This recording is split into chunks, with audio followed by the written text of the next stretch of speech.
rero ndabatumira ntimuzabure vuba cyane ababishinzwe baraza kuduha details zose baratubwira aho bizabera gahunda yose uko imeze muraza kuyimenyeshwa.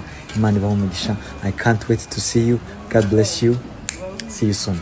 Bamwe bati mbega ayo mafaranga agomba ahabwa umunyamahanga ntivyari gukunda ko abarundi abaririmbyi b'abarundi baririmba gospel bayahabwa bigakunda kandi bakanezeza abakunzi b'umuziki? Simbizi wa semavumba ntiyagumye yicaye. Simbizi yaciye agira ico bivuze ko aho yavuze ati amakuru ntiyagarukiye ngaho. Inyuma yaho Cedric Bangi yavuye mu gacerere nawe. Dusanzwe tuzi neza yuko Cedric Bangi arongoye Cooperative de Musiciens y'u Burundi arahaguruka avuga ati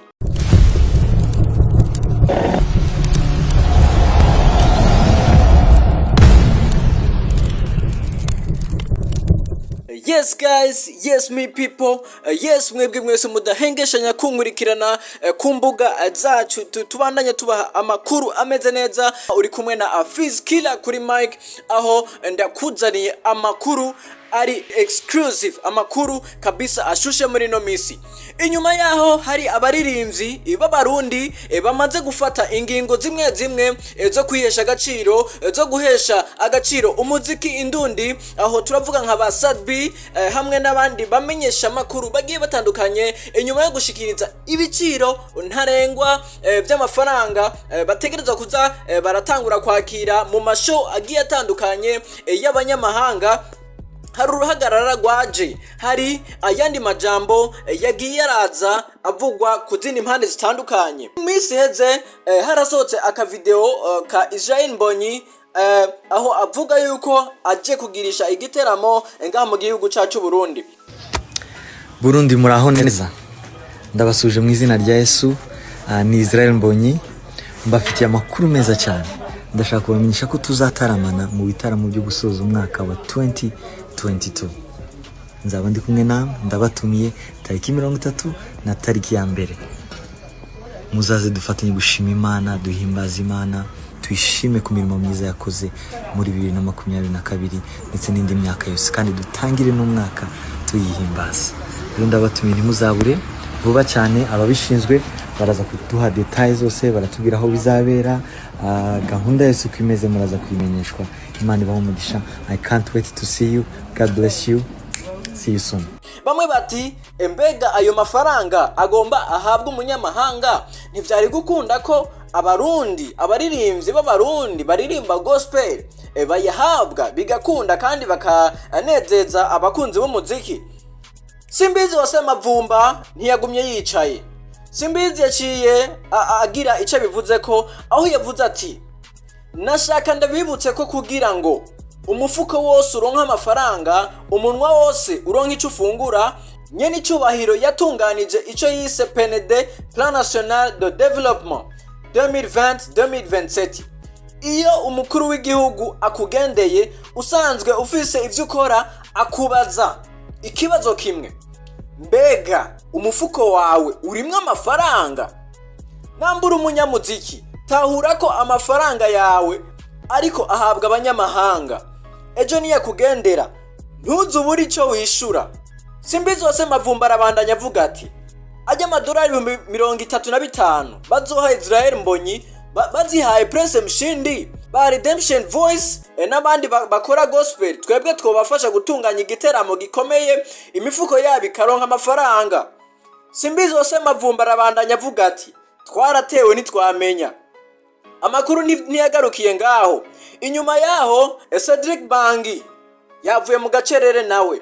Dusanzwe tuzi neza yuko Cedric Bangi arongoye Cooperative de Musiciens y'u Burundi arahaguruka avuga ati kubera ko mwama mushaka ko hahamagagwa mwebwe nyene gusa mu biteramo vyose biba mu Burundi, nico gituma kugumura abantu ngo babafashe kwiyamiriza abaririmbyi b'abanyamahanga baza no mu biteramo mu Burundi, kugira ngo ibiteramo vyose bibandanye guhabwa mwebwe nyene gusa, nk'uko umengo nta bandi baririmbyi mu Burundi bashoboye atari mwebwe gusa, akagwi kamwe gusa. Ntimutahura ko mwarambiranye namwe? Erega bategura ibiteramo baramaze kurambirwa no kwama bakorana n'amazina amwe gusa. buri mwanya mu biteramo vyose nk'uko umengo ni mwebwe gusa vyashara vy'umuziki w'u Burundi. Nico gituma abategura ibiteramo bahindura bakazana abanyamahanga kugira ngo baruhurire gato abakunzi b'umuziki bama babona visage zimwe gusa mu biteramo vyose mu Burundi. Nubwo n'abategura ibiteramo nabo babishiramwo kugara no kugaya abaririmbyi b'abarundi. Rero inyishu sukugwanya baza kuririmba mu Burundi, ahubwo inyishu nukwitegurira ibiteramo vyacu tukareka kwama turindiriye ko abandi badushira mu vyabo, kandi no kuturiha bakaturiha nica nikize abanyamahanga babayoreye yose. Benshi babandanya bavuga bati bega ibi biriko biraba mu muziki ndundi ntibabibona, vyoba bitabonwa uku gususugurwa ko baririmbyi b'abarundi, mbega abaririmbyi ubwabo ntibabibona? Simbizi wa semavumba ntiyahoze yaciye avuga ati umuntu wese ategura igiteramo agatumira umunyamahanga azoze yerekana n'amafaranga yahaye umurundi yashizemwo n'ayo umunyamahanga yakoreye mu gusaba uruhusha, ngo kuko obere ibikeneye ibice 18 by'ayo mafaranga, namba naho babakoresha kwa gusa tuzosaba baze barabima uruhusha. Uwo ni Simbizi wa semavumba.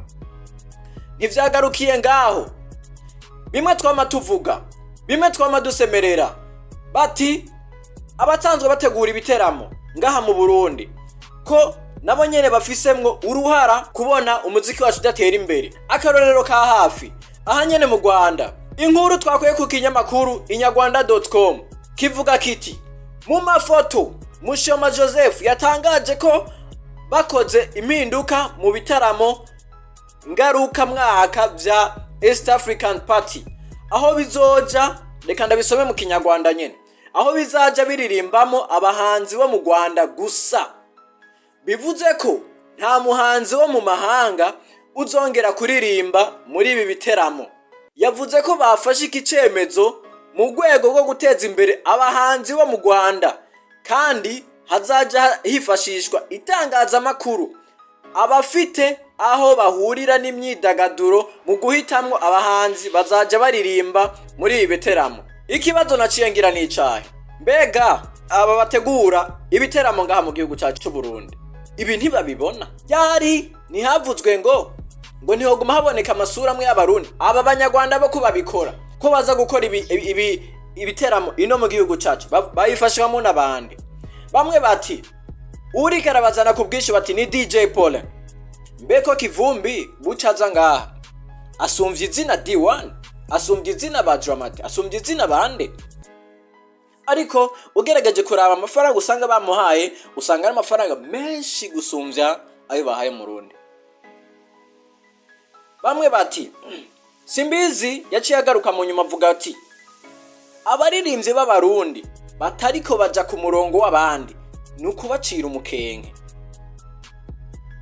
Gisigura ko umuririmbyi wari wese wo mu Burundi atagomba gufata inzira kugira ngo twebwe nyene umuziki wacu utere imbere tugwanire ari ukumucira umukenge. Bisigura ko nakaga promotion yahora aronka ashobora kukabura burundu. Bantu bimana ibintu birakomeye, ndavuze ntibirakomeye. Fiskila ndigabwira ngo tugerageze gusesangura ibi biriko biraba mu entertainment yacu. Mbega umuziki wacu uri kupfira he? Mbega kubera ko abaririmbyi bacu batagomba gukanura biha agaciro, bavuge bati nkuko bamwe babikoze ati je ntaronse amafaranga simpaguruka, nabo bavuge bati twebwe natwe tutaronse amafaranga ntiduhaguruka. Abategura ibiteramo ngaha mu Burundi bahindure ingendo, baha agaciro umuririmbyi w'umurundi. Aho kubwanje bivanye n'isesangura ryanje ndashaka kugeza ngaho, mbega nawe wankurikiranye, mbega nawe wadukurikiranye ubwawe ubivuga kwiki? Ubona hari icokogwa kugira ngo umuziki wacu utere imbere? Ubona hari ico wipfuza ko nawe gihinduka mu muziki? Namba hari ico ushaka ko gihinduka bisige ngaho muri commentaire, tumenye tuti turiko tugwanira iki kintu mu muziki ndundi, turiko tugwanira iki kintu kugira ngo twese dufate inzira imwe yo guteza imbere umuziki wacu ndundi. Yes, reka ndagushimire uwo wafashe kano kanya ko kunkurikirana. Kumbure wari kuba uri mu yindi mirimo igiye itandukanye, ariko washoboye kunkurikirana Fizkiller bivanye n'isesangurana ariko ndakora kuri ibi bimaze iminsi bivugwa mu muziki ndundi, kuri izi ngorane zimaze iminsi zivugwa. Yes, ni kuri Motivation Plus Media, aho zobanda tubaha amakuru, exclusive interview, aho umusesanguzi The Brave azoguma nawe nyene abaha yandi makuru. Fizkiller I'm here kugira ngo namwe ndaguha amakuru ari update, dusesangura amakuru tugira ico tuyavuzeko. Yes, ndabakunda cyane. Mu buhinga bw'ivyuma wari kumwe na Social Boy, abandanya guhereza ibintu bimeze neza. Efyo subscribe na mutaragira subscribe kugira ngo tubandaye duteza imbere twese muri bwa bumwe. Ja bless.